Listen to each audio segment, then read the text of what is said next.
বিসমিল্লাহির রহমানির রহিম। মালাটু বাংলা চ্যানেলের পক্ষ থেকে সকলকে জানাই আন্তরিক অভিনন্দন, শুভেচ্ছা। গতকালকে আমরা পেজ বর্ডার পর্যন্ত আমরা শেষ করেছিলাম। আজকে যে বিষয়টা নিয়ে কথা বলবো সেই বিষয়টা হলো ইনডেন্ট এবং পেসিং। ইনডেন্ট এবং পেসিং অত্যন্ত গুরুত্বপূর্ণ। আপনার পেজ সেট আপ করেন, মার্জিন বলেন, সব কিছুতেই এটা অত্যন্ত গুরুত্বপূর্ণ এবং প্রশ্ন ক্ষেত্রে অত্যন্ত গুরুত্বপূর্ণ। দেখেন এখানে first line indent, heading indent এবং লেফট ইনডেন্ট। আমরা দেখব ফার্স্ট লাইন ইনডেন্ট টান দিলে কী হয়। দেখেন একটা লাইন সরে গিয়েছে, আবার আন্ডু। এভাবে দিলে সম্পূর্ণ লাইনটা একটা নির্দিষ্ট জায়গায় কত সরে যায়, আন্ডু। এখন আমি যদি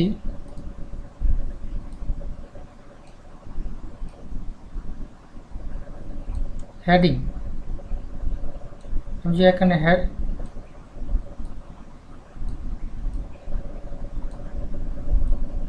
হেডিংটা যদি টান দিই তাহলে প্রথম লাইনটা সঠিক থেকে নিচে যতগুলো লাইন আছে একটা নির্দিষ্ট বরাবর চলে যায়।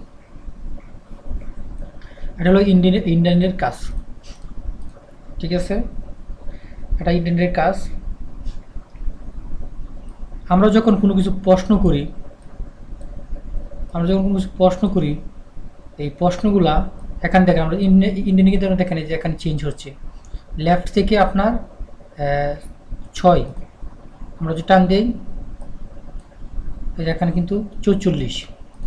এটা হলো নর্মাল ইন্ডিয়ানের কাজ। এখানে দেখেন, এখানে আবার এই যে আমি যখন এখানে ক্লিক করতেছি, এটা কিন্তু দেখেন লেফট ট্যাপ, এটাও কিন্তু লেফট ট্যাপ। বিষয়টা লক্ষ্য করেন, এটা কিন্তু লেফট ট্যাপ। আমি যখন এটাকে এখন দেখেন ট্যাপটা কী হইতেছে, রাইট ট্যাপ। এখন যদি আমি এখানে একটা দেখেন, এখানে কিন্তু আপনার একটা নির্দিষ্ট পয়েন্ট আছে। আমি যখন একটা ট্যাপ সেট করি, এখানে একটা সেট করলাম, আমি যে এখন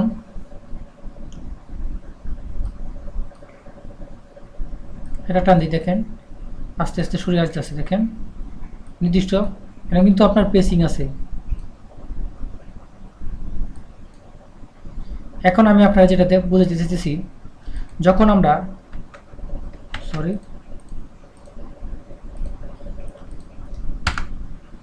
আপনার ট্যাপের মধ্যে দেখেন আমরা কিছু লিখব, দেখেন আমরা যখন কোনো প্রশ্ন লিখি তখন কিন্তু আপনার এই যে এখানে 10 প্রশ্নের মানগুলো আপনার কিন্তু এই সাইডে দিই, 20 বিভিন্ন প্রশ্ন যখন আমরা লিখি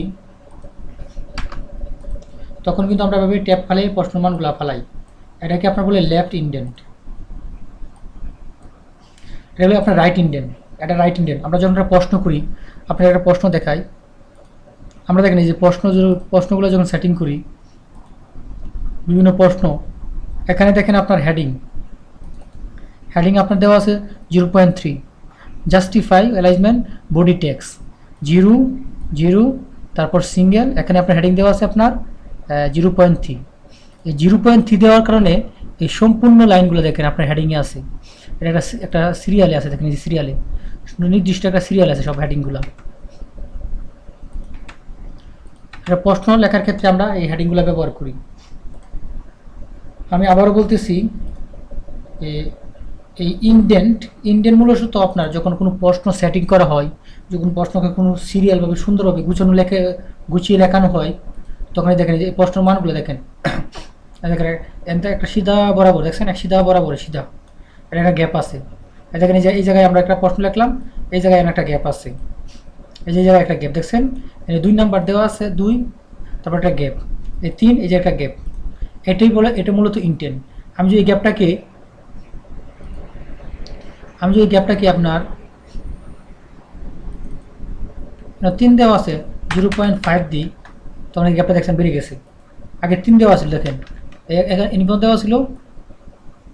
আমি যে একটা ডাবল ক্লিক করবো, ডাবল ক্লিক করে আমি যখন 0.5 দিই, দেখেন 3 পর্যন্ত ফাঁকা হয়ে গেছে। এটা আমরা মূলত যখন কোনো প্রশ্ন সেটিং করি তো ইন্ডেন্টটা অত্যন্ত গুরুত্বপূর্ণ। আমি সামনে আরেকটা প্রশ্ন কীভাবে ইন্ডেন্ট সেটিং করতে সে বিষয়ে দেখাবো। রাইট ইন্ডেন্ট, লেফট ইন্ডেন্ট, ওকে। আর ইন্ডেন্টের সাথে সাথে স্পেসিং, এখানে নির্দিষ্ট প্যাসিং আছে। দেখেন আপনারা কিছু ফাঁক দেন, এই যে দেখেন এটা একটা প্যাসিং এসেছে, এটা আফটার প্যাসিং। এই যে পরে দেখেন এই যে বিফোর প্যাসিং, এই যে দেখেন প্যাসিং আপনারা যতটুকু দিবেন এই প্যাসিংটা আপনার এই জায়গায় আছে, যে আপনার সিঙ্গেল প্যাসিং এই জায়গায় আছে। আশা করি আপনারা এই জিনিসটা বুঝতে পারছেন। ইন্ডেন্ট অত্যন্ত গুরুত্বপূর্ণ। ইন্ডেন্ট সম্পর্কে আমি আরেকটা ক্লাস আমি আনবো।